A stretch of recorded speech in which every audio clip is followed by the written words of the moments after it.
Yeah, good morning. You are listening to Retake Our Democracy, a 30-minute weekly show that airs at 8:30 a.m. each Saturday morning on KSFR 101.1 FM, your Santa Fe public radio station.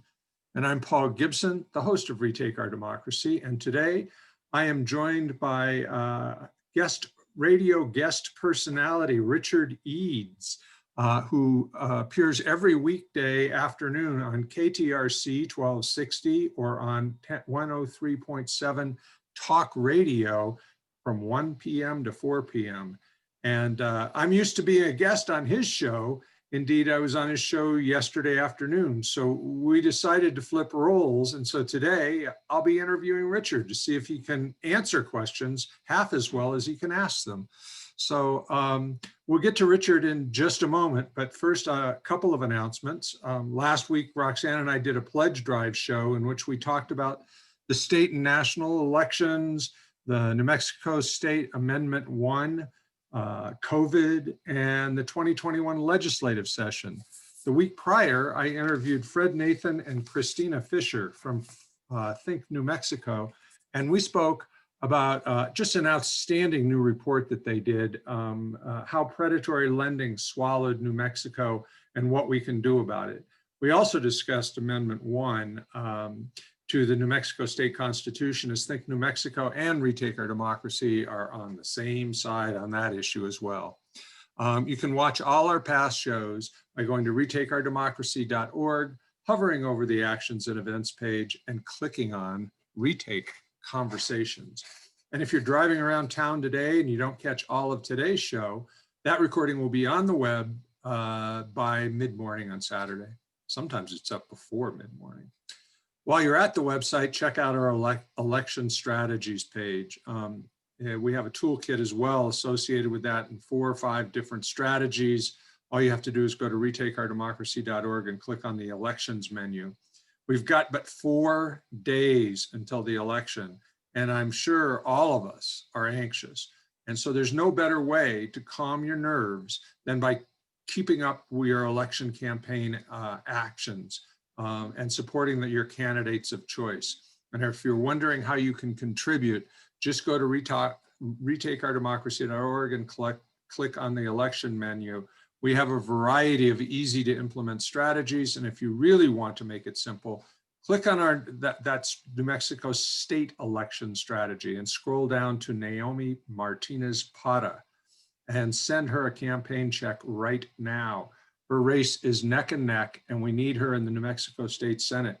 Recall that she is the courageous candidate who ousted Senator John Arthur Smith from the Senate in the June primary. We need to reward her with a seat in the Senate, and the GOP is pouring money into her district to defeat her. On the national front, we obviously need a total landslide to counter Trump's myriad undemocratic strategies, or worse. With each passing day, it's becoming clearer and clearer that he's going to try and steal this because he can't win this. We are asking our listeners and Retake subscribers to do much more than just vote. We need you to be reaching out to others and encouraging them to vote, and also to be prepared for action on November 4th. A New Mexico coalition is forming to protect the vote, and I think that's their name. If you want to read more about it, go to retakeourdemocracy.org, as it is the banner post for Saturday, easy to find on our homepage. And it outlines commitments we're asking people to make to support the vote, to honor the vote, and to count the vote, to the last vote. Lastly, the elections page can offer another reason to go to our website, as we've published our voters guide with recommendations on all kinds of down ballot initiatives for Taos, Santa Fe, Sandoval County, Doña Ana, Bernalillo, Rio Arriba, and Silver City. So head over to retakeourdemocracy.org and check it out. And now we're going to start talking with Richard Eeds. Good morning, Richard. Good morning, Paul. Yeah, this is different. I'm asking you the questions. Well, you haven't yet, but go ahead. Okay, well, I'll do that. So let's talk first about something. Roxanne and I just went to the co-op. And as we were driving back home, we passed one Biden-Harris sign after another that had been vandalized, and with big letters of MAGA on them. What do you think about this, and in terms of its implications for Santa Fe and for the country, not just for right now interfering with the election, but for November 4th and beyond? Are we ever going to be able to get along? You know, Paul, that's a great question. By the way, I really appreciate the work that you and Roxanne do on Retake. You guys have a great website with tons and tons of really in-depth research information. I appreciate that. I drive along Alameda as well, and I see the signs with big red X's through them, and it made me think the same thing. You see pictures of young thugs, young dudes in camouflage with a AR-15 slung over their shoulder and their finger on the trigger guard, and it's like, will we ever get back to some form of sanity? Right now, I'm thinking no. I think the toxicity of the current administration in DC is going to hang out for a long, long time. I think it's going to linger, unfortunately.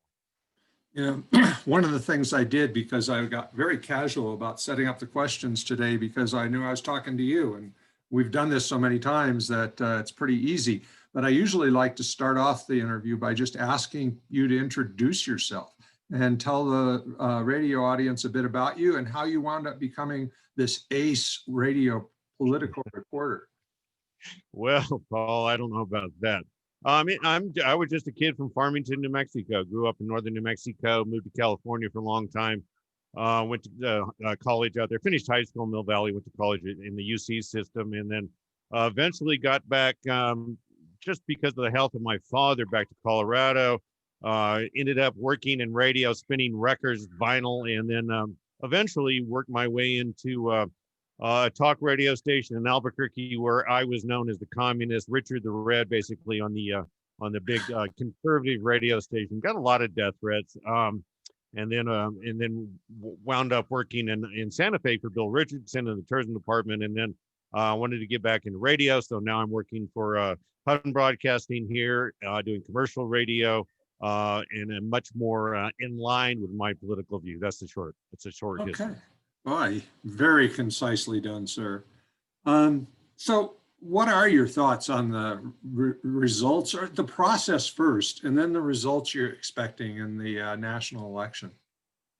Well, Paul, as I've been saying, I'm one of these people who's been screaming for a long time. We need to change the day that we vote on, from a Tuesday, and make it hard for people to get off of work, to a weekend, like a European country, like a sane country does. But now we've seen, because kind of the blessing of COVID, I guess, in some ways, that people are able to vote in many different ways. They can vote, by mail or drop off or in person early.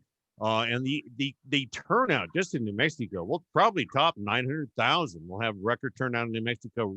Looks like record turnout in the United States as well. Going to get a lot of people involved, which, as you laid out in your opening to the show today, is going to be needed. I think every vote is going to be needed, because the Republicans are still trying every day, every minute, every hour to suppress the vote.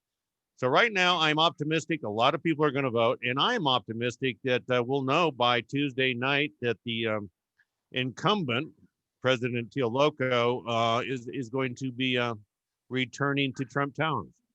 Yeah, I actually am getting more and more optimistic. I heard something on the news last night about how they count the votes in Florida, and they start counting right away when people start submitting ballots.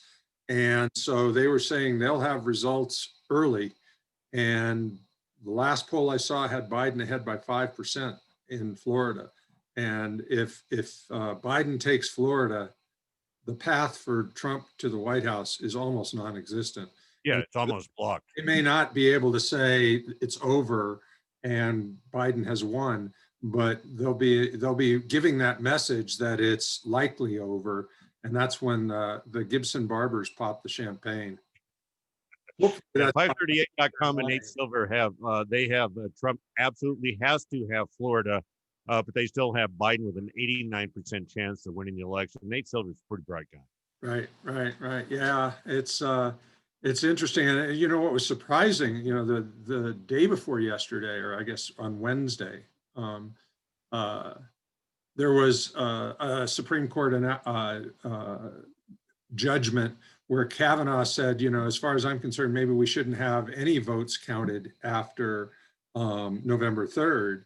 And I thought, oh my God, if this is the way it's going to go, now I'm really nervous. And then two more Supreme Court just award notices and decisions the day after, and they supported the Democrats, and Kavanaugh voted with the majority on both of them. So just maybe there's some semblance of sanity there.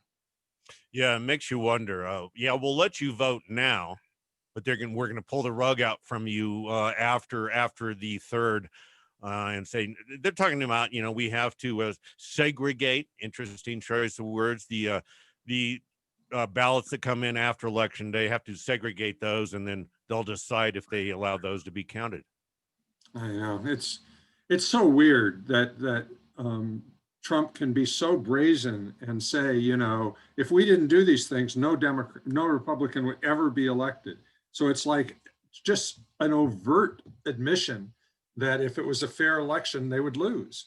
And I've never heard anybody put it that way, but then he's known for saying things like no one's ever said it. Yeah. So what are your thoughts about the flipping the Senate? Do you think they'll be able, and this is the US Senate, do you think we're going to be able to do that too?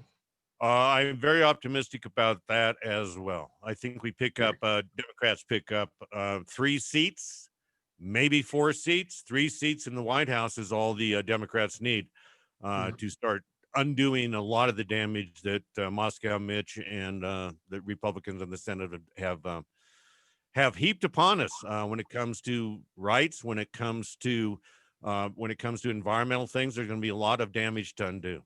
Yeah, I am optimistic that the Democrats will flip the Senate. What are you thinking about in the state legislature? You got any ideas about how that's going to go? The seat that you brought up as well, Naomi Para, is down in the southern part of the state of New Mexico. She's from Lordsburg, and Lordsburg is one of these little towns that has just been struggling. I mean, I hope she wins. I hope that she takes out Crystal Diamond, and I hope she brings some recognition and visibility, notoriety of the good sort back to Lordsburg. I love Grant County. I love that part of New Mexico, Hidalgo County down in the Boot Heel. I think it's going to be. I think at the end of the day, Paul, I think the Democrats will hold about even in terms of the state Senate, and I think they'll pick up a few seats in the state House. It's it may just end up being a push. I'm actually a little more optimistic than that. And I think that we could get to 28 senators and in a really good return, 29. Roxanne and I watched this thing online last night with the New York Times political reporters, and it was really interesting. There was one, they asked them about what their thoughts were about the polls and how valid they are, and remember 2016. And they all said this largely the same thing, that the polling companies learned something from that, and they've weighted their polls much more differently in terms of who's going to vote and so forth. And then one of the analysts said what he's more likely to see is a much larger win for Biden than the polls predict, because there are so many voters they don't have a handle on. Like the increase in voting among young people is astronomical, and they break 2-1 for for Biden. And so, if those people aren't captured, or the weighting of them are not captured fully in the polls, we could be looking at early in the morning at Florida, Georgia, North Carolina, wins for Biden and game over. And then that just continues going east. And going west. And that's my hope and my prediction. Nationally, what state would surprise you the most, make you the happiest if it turned from red to purple, maybe even blue? Ohio. Well, Okay. Texas, in I terms agree, of national import, but my son and grandchild and his my grandchild's mom live in Ohio, and Josh works for the Cleveland Indians, and he is heading up a partnership with the Cleveland Browns and the Cleveland Cavaliers on getting out the vote. And so all three of the team's websites have all this information about racial justice and where to vote. And so they're really putting that message out there. And I keep seeing the polls, and Ohio's still like red or pink. And so if that went blue, I would be ecstatic. But for practical reasons, Texas would be the one. How about you, Texas? Yeah, yeah, I would love to see Texas turn blue. It would be such a monumental day in the United States. If that has been solid red since, I don't know, the 60s probably.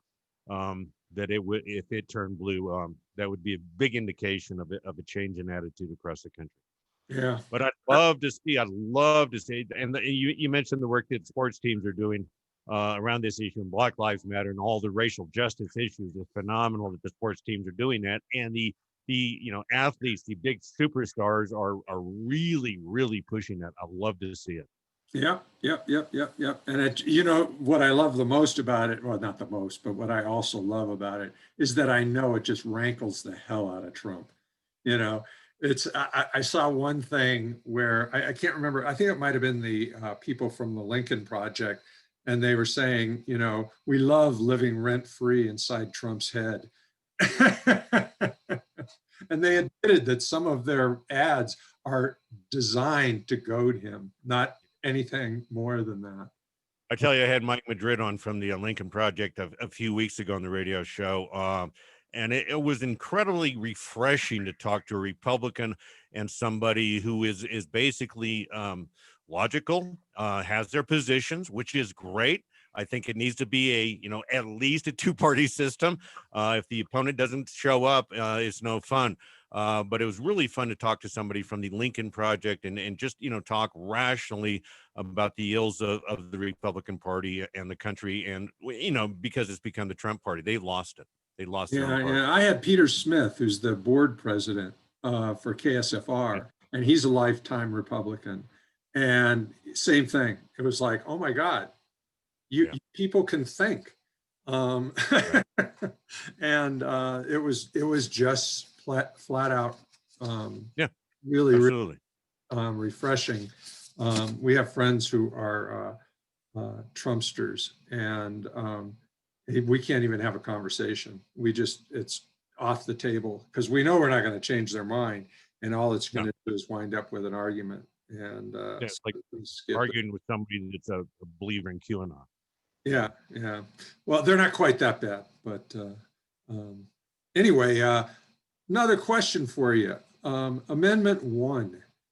What have you heard? What do you think? And do you think it's going to pass? Well, we'll start with the last of that. I think I had Peter Wirth on and Bill Payne, two sponsors of the bill, one Democrat, one Republican. Peter Wirth said he thinks it's going to be very, very close. I had on J.D. Bullington, a local lobbyist, and he says he thinks it's going to lose. I vote against it, and because I like to see positions elected. And man, the PRC has not, I've been on their case for so long, calling them the most dysfunctional group in New Mexico. The history of the PRC is a very cloudy, very murky one, but it's a better group right now. And I think the consumers in New Mexico, those who buy electricity from PNM, have made strides in accountability with PNM, along with PRC and groups like New Energy Economy. I would hate to see us lose that ground. Now, Paul, what surprises me is that it took me so long to realize that this is all a larger plan. And I'm not tinfoil reptile person, kind of wear a pyramid on my head kind of person. But when you look at a constitutional amendment number 1 in the light of the Energy Transition Act, and you see that the ETA was designed to allow PNM to sell off their toxic assets, This has been coming for a long time. The other part of that is, well, we need to get this by those damn PRC people. So let's get rid of that. I think it's all part of the same thing. And it's a plan by PNM. I got to give them credit. Very, very clever plan to be able to sell the company to Avangrid, which is coming in. They want to buy it for $1 billion less than they're valued at. And to get rid of $1 billion more. $1 billion more, excuse me, but to get rid of the toxic assets I'm sure was key in discussions about the sale. Yeah, yeah. And for listeners who haven't done so, if you go to retakeourdemocracy.org and click under the election menu, that we have our position statement on Amendment 1, and we are strongly opposed for many of what reasons Richard just gave. But another, you think I'm completely out of line, Paul, there with the, that this has been a plan all along. This is why the ETA was written. Absolutely, absolutely. And I think that the other piece to this is that, the amendment itself, when you look at it and the language in it is so vague, and all the mailers that went out said nothing that this was about taking your vote away, just said that they wanted to make sure the PRC had expertise. Well, who was against that? And so, and then it immediately creates the image that, oh, maybe they don't have expertise. And, the reason they don't have expertise is because, there was a study done by the National Regulatory Research Institute in 2017, and that the NRRI examined the PRC and compared it with best practices nationwide. And they came back with a whole slew of recommendations. And guess what? None of them were to have the governor appoint the PRC. None of them were to reduce the number of members of the PRC. But one of the really interesting findings was that on most commissions, there's one expert staff person per commissioner. And right now on the PRC, there is one for 5 commissioners. And the governor has stalled in giving them money, then in the middle of a pandemic evicts them. I mean, this is like Trump style warfare, as far as I'm concerned, really unbecoming. And we've been writing really good things about the governor for her handling of the pandemic, but this is not okay. I'm glad you're with us on this one, Richard. Yeah, it's disappointing. So, we talked a little bit about the divisions in the city and across the nation in relation to the Biden signs, but we've got another focal point for those kinds of divisions, and that's the obelisk and other monuments. And frankly, from my perspective, Weber's kind of mishandling of the whole process. What's your view on this? I would agree with you, Paul. I would agree that it's been poorly handled by the by city government, by the administration, and the mayor he copped to it.